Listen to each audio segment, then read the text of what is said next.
Michael, thank you for being here today to talk about the GFMA and IIF liquidity study. It's a pleasure to be here, David. The first question, of course, is why did we, together with the IIF, decide to commission this study?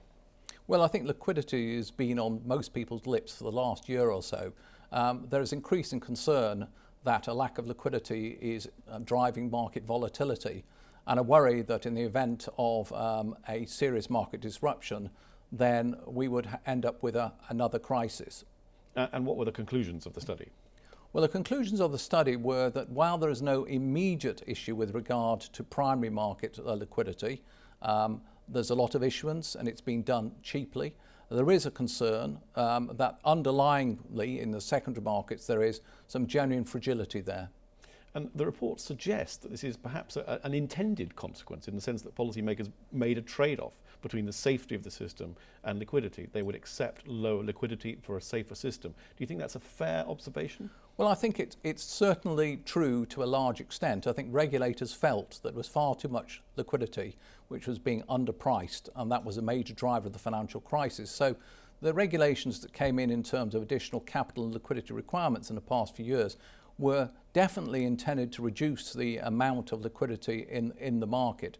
The question now, though, that is on everybody's lips is, has that regulation caused more of a decline in liquidity than had been anticipated, and does that pose a threat to financial markets going forward? So we can attribute the kind of volatility of the markets over the summer and indeed the lower liquidity to the regulation that was put in place post-crisis. I think certainly a large element can be laid at the door of the post-crisis regulation. And how do you answer the question that you posed a moment or so ago, has it gone too far? Well, I think when I look at it, what I see is a substantial reduction in inventories which market makers are holding as the shock absorbers to deal with sudden demands for liquidity needs. They have fallen by around 40 to 60%, depending on which market you're talking about. So I think there's little doubt that the market is more vulnerable to shocks. The question is, how concerned should we be? Yeah, well, you've asked the question, how concerned should we be? I mean, what recommendations are we making? Well, I think there's 3 or 4 main recommendations. One is clearly we need to know more about what's driving market liquidity. So there's an information gathering exercise that has to be done.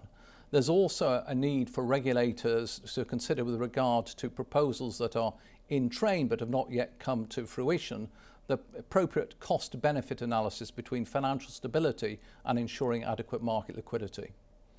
Michael, thank you very much. It's a pleasure.